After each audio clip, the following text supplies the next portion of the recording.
Hello everyone, I am Suman Sarukhan, a data science enthusiast from West Bengal. Today in this video I am going to present my first machine learning capstone project, bike demand prediction. It is a regression type of project under the supervised learning.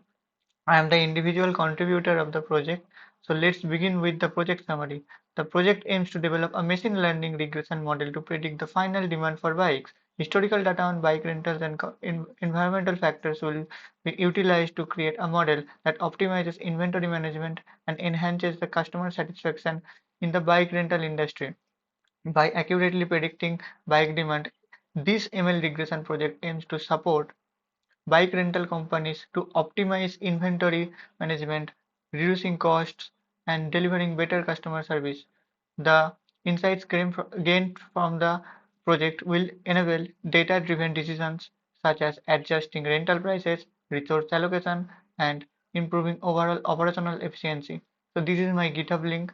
Then the problem statement. The problem that this project aims to solve is to accurately forecast the demand for bikes in a given time period for a bike rental company.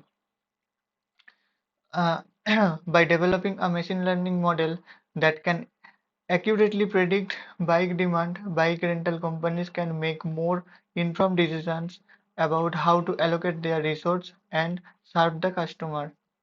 My goal was to develop a model that is highly accurate. In this project, we will uh, develop a machine learning project by some of the algorithms and compare the algorithms and see which algorithm is performing best with the low mean absolute error and high R square value as a evaluation metrics. So then we just imported all of the necessary libraries for visualization, matplotlib, seaborn, for viewing the dataset and manipulating it, pandas, numpy. Then we did some customization on visualizing library. Then we import SciPy for statistics, date time for date time operations, and for the pre-processing of the data, uh, we import sklearn pre-processing, standard killer, min max killer, level encoder. Then these are the algorithms which we use in the project. Then for checking the multi-collinearity, we imported the variance inflation factor and so on. And these are some evaluation metrics. Uh, then move ahead. We import that drive. Uh, then it is the file path, and we load the dataset and make it a data frame. Then this is the first look of our data set. As you can see, these are the columns and the, the first 5 rows. These are the last 5 rows. Then we have 8760 rows and 14 columns total in the raw data set. Then about the information, we have 14 columns, and these are the data types of the columns, and these all are the count of the non-null values for each columns. Then we check for the duplicate counts. Fortunately, we don't have any duplicate value in the columns. And then we check for the missing value and null value.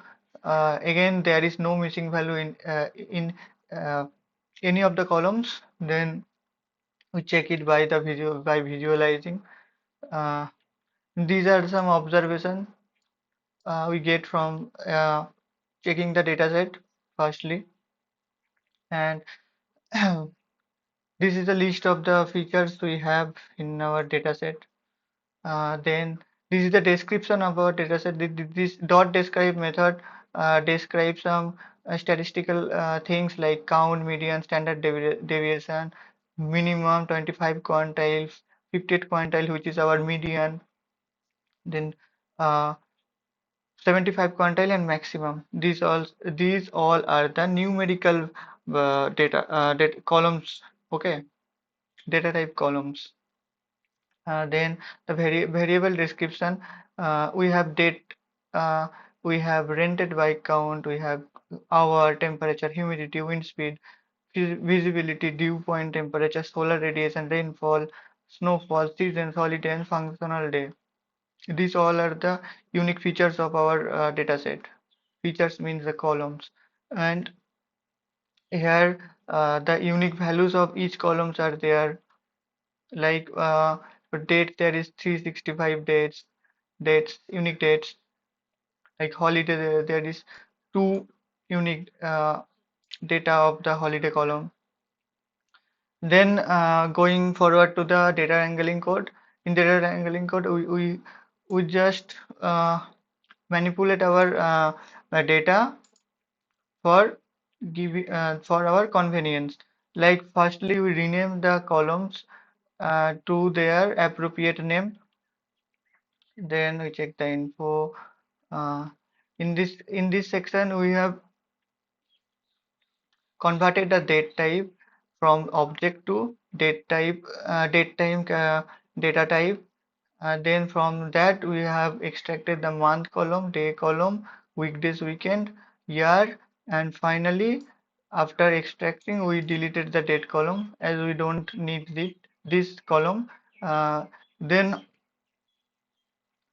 we select these columns as a categorical column and change their data type. Then we have then check the value counts and the unique values and their value counts for each columns for checking, like seasons. We have spring, summer, autumn, winter, and their respective value counts in the column. Then holiday, functioning day, month, weekdays, weekend, and these all are the written things over there. I have written. As I have already mentioned this earlier.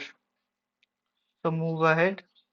Then coming to the most crucial things of the of analyzing a data set, like the EDA, data visualization storytelling. So what is an EDA? The EDA is the thorough examination meant to uncover the underlying structure of a data set. It's important for a company because it expresses trend, pattern, and relationships that are not readily apparent. So we will derive insights from the data in this section. First of all, we observe what is our dependent variable in the dataset. So in this case, the rented by count is a dependent variable. We will predict this value uh, with the other independent features, with helping with the help of other independent features. Then first of all, we will analyze the univariately analyze the columns, like we separate the columns, like what is numerical features and what is categorical features. Then first of all, in this chart we will we will be discussing about the uh, distribution of the numerical data columns. Okay, so there is rented by counts. As you can see, this is positively skewed or right skewed. This is kind of normal. This is normal. Uh, this is like a left skewed distribution. So what you what insights we get from the chart, like rented by counts, wind speed, solar radiation, rainfall, snowfall.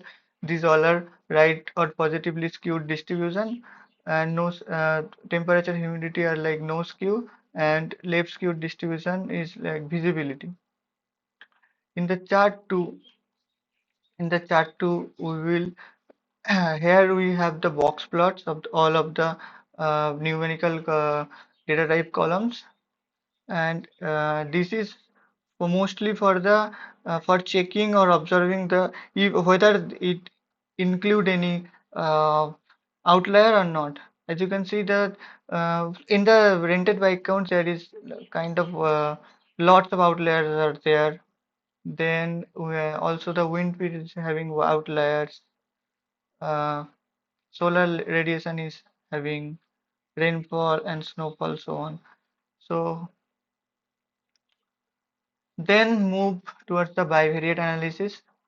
The first plot is like how the rented bike count is related to the month. So I use a bar chart to analyze this.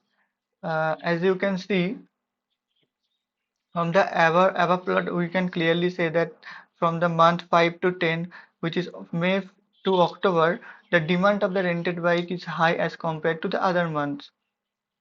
These months came inside the summer season. Then the next chart, rented bike counts in weekdays and weekend. So this is the bar chart you can see, and this is the line chart. We can clearly say from these two charts that in the weekdays which represent the blue color, this so that the demand of bike higher because of the office, and the peak time are 7 a.m. to 9 a.m. and in the evening 5 p.m. to 7 p.m. The orange color represents the weekend days and shows that the demand for the rented bike are very low, especially in the morning hours. But when the evening start from 4 to 8, it's it slightly increases. Then change of bike counts in each different hours of a day. So how bike counts are changing in each hours of a day. So this chart is basically saying that you can see that this is a hike and this is a hike in this chart. Uh, Generally, people use rented bike during their working hours from 7 a.m. to 9 a.m. and 5 p.m. to 7 p.m. as we can see this in the chart. Then the next chart is all about which season is the most busiest in terms of rented bike usage. So, so we can see that the summer is the season where most of the bike used as a rented bike in compared to other seasons, then followed by autumn, spring, and winter. And this is the hourly trend of each season, bike counts of each season. We can say that the winter season, the use of rented bike is very low, maybe because of snowfall, fog, and cold. Then the chart 7, we can say that this from these two charts, uh, the use of rented bike in holidays. Uh, this clearly show that in holidays people uses the rented bike from 2 p.m. to 8 p.m.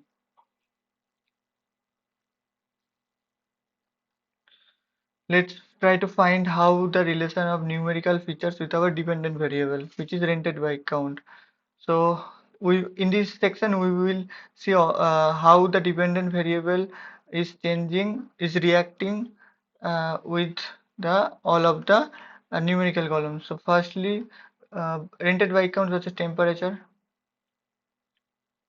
So from this chart we can say that bike people like to ride bikes when it is pretty hot around 25 degree Celsius in average. Rented bike count versus dew point temperature.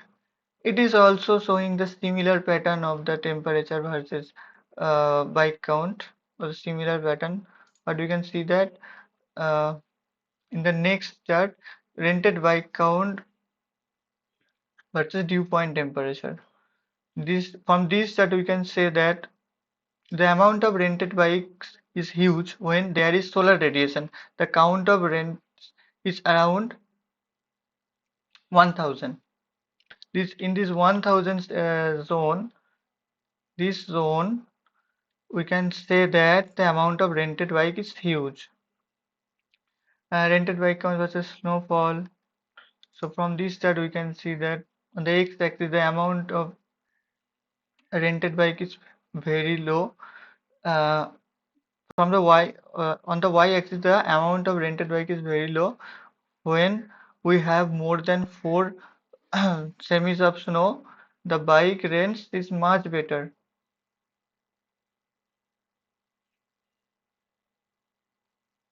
than rented bike counts versus rainfall. So we can see from the above chart the demand of the rented bike is uniformly distributed despite of wind speed, but when the speed of wind is 7 meter per second, then the demand of the bike is also increases. That clearly means people love to ride when it's little windy. Then we will saw the regression plots, each columns, each numerical columns. So you can see this is the uptrend. This is also a mm, uptrend, downtrend. Uh, Wind speed is also a slightly uptrend, uh, uptrend. This is downtrend. This is downtrend. So this is the relationships. With this regression plots. We can observe the uh, relationships between the numerical columns with the rented by columns, which is our dependent variable. So in the chart 15, we create the block box plots of categorical features with respect to the bike demand. As you can see,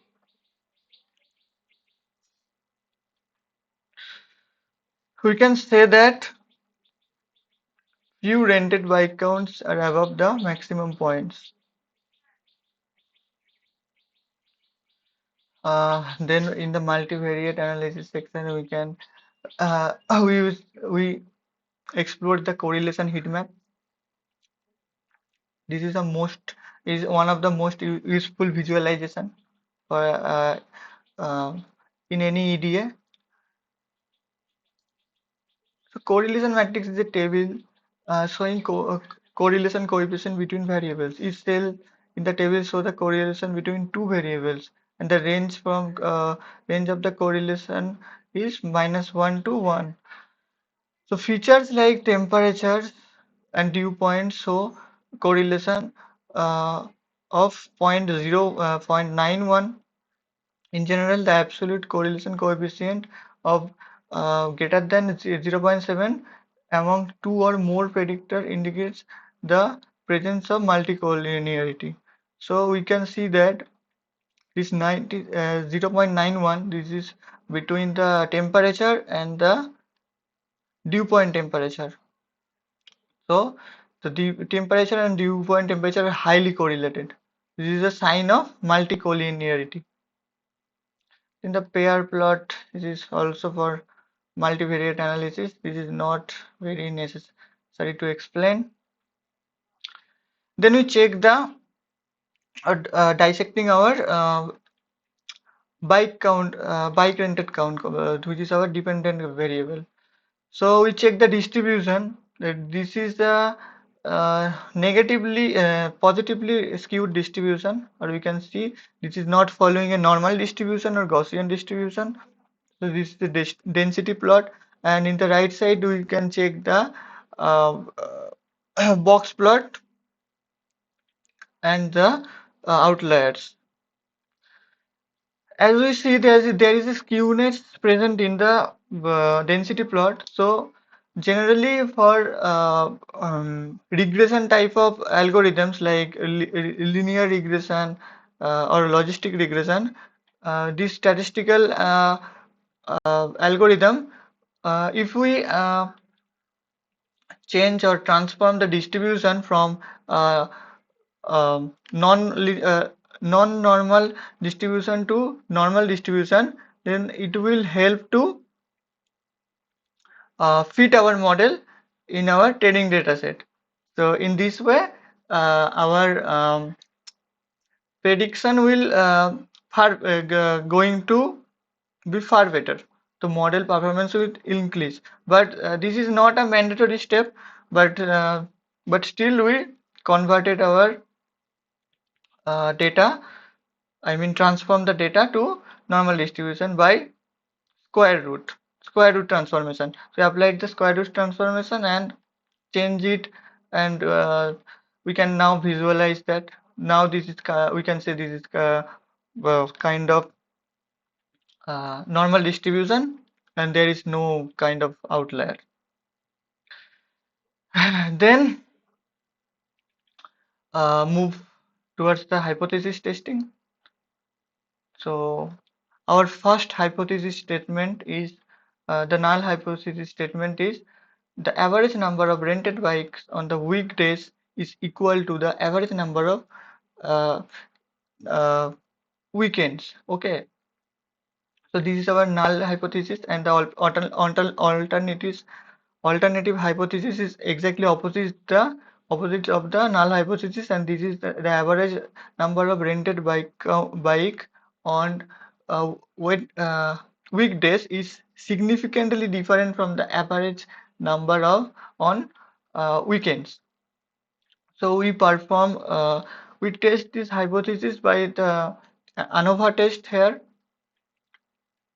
So after the test, we check the p-value, and the p-value is less than 0.05. That is why we can say that we are able to reject the null hypothesis. Okay.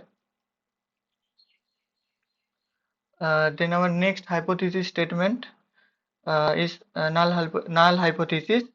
There is no relationship between the temperature and the number of rented bike. Okay, and alternative hypothesis is the opposite. That means there is a relationship. So we test it with a Pearson correlation coefficient. After the test, we can here also we say that the p-value is less than 0.05. That is why again we reject the null hypothesis here. And that last hypothesis, the null hypothesis, there is no difference in mean number of rented bike between different seasons. And the alternative hypothesis is there is a difference in mean number of rented bike between different seasons. So we test it all in with the ANOVA test here. Uh, in this test, the result is also we can see that we are able to fail the null hypothesis, or the reject the null hypothesis, as the p-value is again less than 0.05. So we have done 3 hypothesis testing. Then moving to the crucial part before uh, applying machine learning model, and this is feature engineering and data preprocessing. This is the backbone of our backbone before the implement a model. So in this section, we will prepare the data uh, and make it ready for uh, using it in a model. So we check the missing values. There is no missing values. Then handling outliers. As you can see, there is a symmetric distribution. This is rainfall and snowfall above the among all of the columns. These two columns are symmetrically distributed, and these columns are skew symmetrically distributed. For symmetrically distributed columns, uh, we restricting and capping the data to the lower and upper boundary here with this, and in this way we treat the outlier. We don't remove the outlier, we restrict and cap the outlier. Okay, And for the skew symmetric features, uh, we use the interquartile range and the restricted with the upper and lower fence. Then after doing the outlier treatment, uh, we check all of the features. We can and analyze it with a strip plot. So we can see the strip plot. We did a great job. The outliers are gone. Successfully treated the outliers. Then the feature manipulation and selection. We drop day and year column here as it is not making any sense. That's why we drop it, and uh, then we again we visualize the data with correlation coefficient for checking the correlation. As you can see there, I use a magnifying feature here. You can see this is visually this is so beautiful. So in this section, dew point and temperature is highly correlated. That's why we have to drop uh, any one among these two, between these two. So we drop the dew point temperature here and check, and then we check the multicollinearity. We measure the multicollinearity here, the VIF technique, the variance influence factor. The VIF 1 to 5 is moderate, and greater than 5 it is severe. That's why greater than, if there is any column, the VIF of this column is greater than 5, then we have to treat it or remove it. So here this is the VIFs of all columns. So this the humidity is like above 5,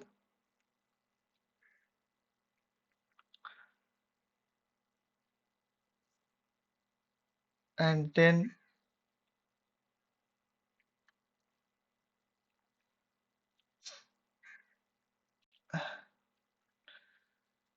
if humidity is not present, we can see that the VIF is under control.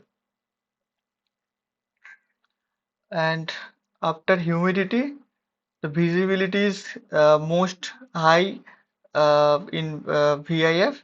That's why we remove humidity and visibility, and it is all sorted now.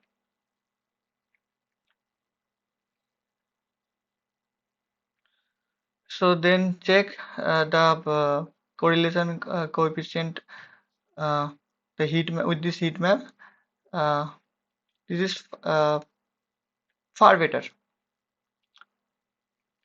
Categorical encoding. So the regression type, in this regression type of problem, for the categorical features, machine do not understand the categories, and algorithms generally do not perform well or handle the categorical features. That's why we have to convert the categorical features with some numerical numbers. So this process is called the categorical encoding. So firstly, we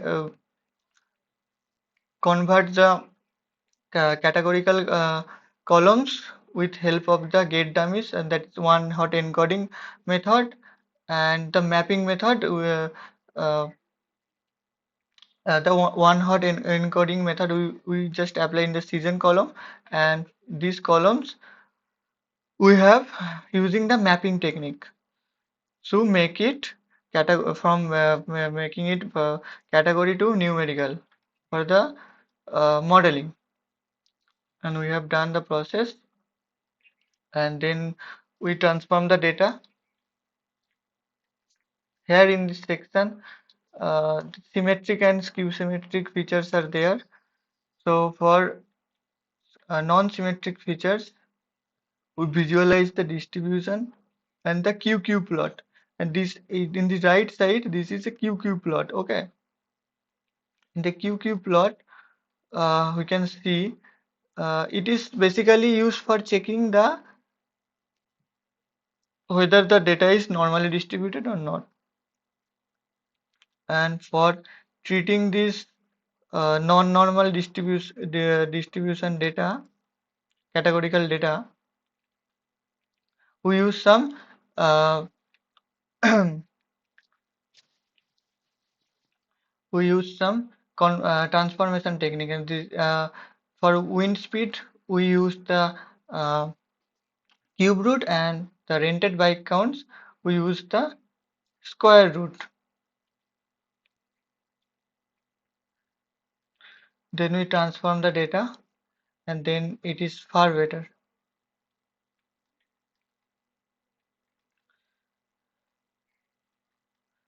Then we have the data splitting section. In this data splitting section, under the feature engineering, we split the data as xtrain, xtest, ytrain, ytest for make it ready for applying in model. Then we visualizing each column with the histogram plot. This hour and wind speed, temperature.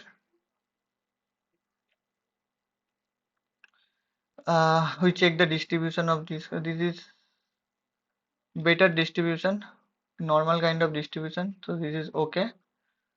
Then we scale our data by transforming data and scale the data by min-max scalar. So we have done all of the feature engineering and pre-processing steps. First of all, I want to discuss one thing.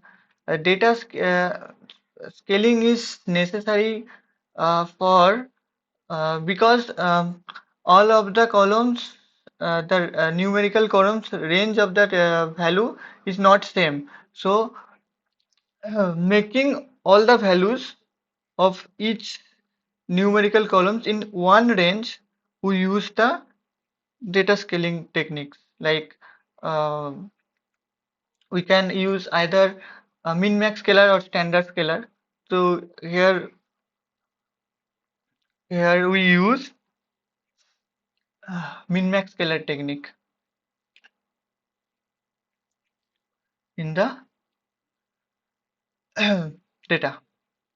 The extract and transfer the xtest also. Then model implementation part. So this is our final part of this project. So firstly we use the linear regression and check how it is performing.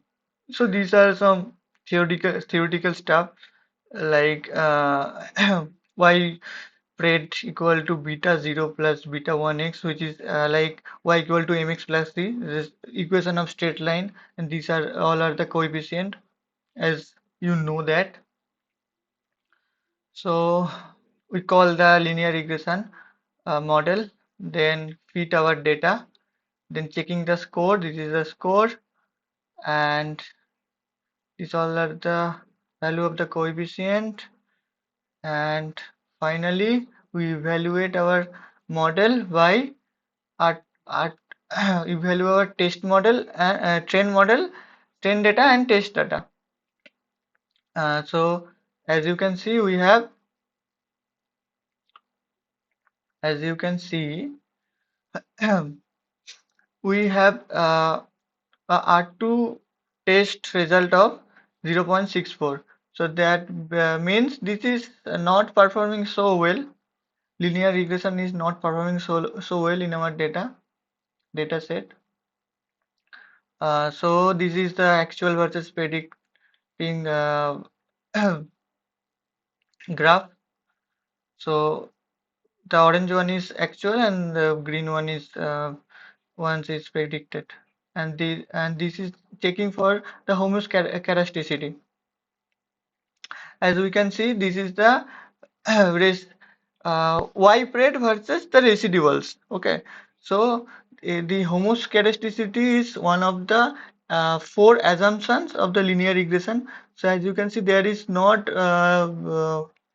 mm, difference in the residuals in the whole data. So we can say that this is not heteroscedastic uh, distribution of this scatter plot. So this the model is fitted well. We can say that it's not violate our assumption because it's not forming any pattern. Then this plot is for how our actual and predicting value follow the regression line. So this is following very good, and this is the distribution for the residuals. This is also one of the one of the four assumption, and this is forming a very well bell curve. This is a sign of normality. So all of these are good. We have checked. Then move towards our second model, that is random forest. So random forest is basically tree-like model. So random forest is based on or made on top of decision tree. It mm, accumulate different trees and uh, check uh, where the model is performing so good and take the mean by checking the means. So uh, we call the random forest regressor class, and then uh, we feed our data, then checking it, we can say that or by the evaluation matrix of R2 test and some other evaluation metrics, the model fits on the trend data is 0.98. So this is very high. This is very accurate. So this is a kind giving a sense of overfitting, but also the hard to test is good. This is 0.89. So the model is performing so well on our data. This is also the visualization graph of predicted versus actual. Then we plot the bar plot for checking the feature importance of this random forest algorithm. This temperature is the most important feature for this algorithm, then hour, function day, rainfall, and so on. Then after applying the cross validation, we are applying cross validation and hyperparameter testing here, tuning here for deal with the overfitting or come up with the best possible outcome performance of the uh, model. So after hyperparameter tuning, we see that we use the random forest regressor with the grid search method here. We use the random forest with the grid search here for the hyperparameter tuning and cross validation. After that, we get that random forest with grid search CV. The R2 train is kind of decreases, but and also the R2 test is decreases, but this is not a significant drop, and we can say the model is kind of good. Also, model is kind of good. Then all the observation I have seen in with this model, I have written it here. And in the model 3, I use the XGBoost, or this is extreme gradient boost, which is also a tree based on the decision tree. Uh, we call the model, then feed our data. Then we have checked the scores. As you can see, the score is 0.95, which is also a good score on the training data, and the test data R2 score is 0.90, which is also a very good score. The prediction is very good on the test data, we can see. Then we will do the cross validation and hyperparameter tuning here also with the grid search method.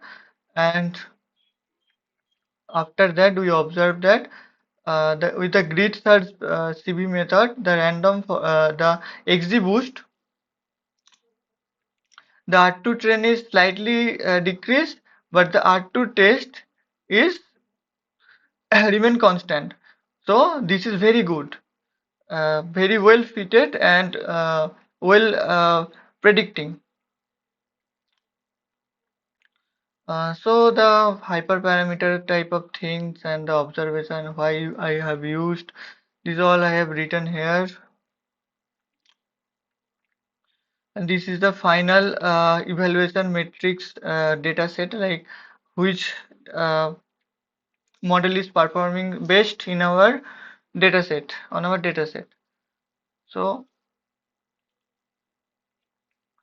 uh, we have taken the random XGBoost regressor with grid search CV, as it is giving a very good result. It uh, performed very well in the test data. And the feature importance for the XGBoost model is functioning day is from the priority order for functioning day, season, winter, rainfall, temperature, hour, and so on. And this comes towards the end of the project. This is the final thing, so the conclusion part. We train a model to predict the number of rented bike counts in the given in a given weather condition. First, we do exploratory data analysis on the set. We will look for the null values that is not found in the data set and outliers and appropriately modify them. We also perform correlation analysis to extract out the important and relevant features set and later perform feature engineering. The main goal of the project was to stabilize bike demand at every hour based on the objective, and uh, it was found that XGBoost with grid search CV model show promising result with R2 score of 0.90. Therefore, it can be used to solve the problem. It serves our problem to an extent. Bike rental count is highly during the working days than the weekends. Bike demand shows peak around 8 to 9 a.m. in the morning and 6 to 7 p.m. in the evening. People prefer to rent bike more in the summers than winter. Bike demand is more on clear days than the snowy or rainy days. Temperature ranges 22 to 25 has more demand for bike, and hour, temperature, humidity, wind speed, visibility, solar radiation, rainfall, snowfall seasons, day of week regulates the bike demand.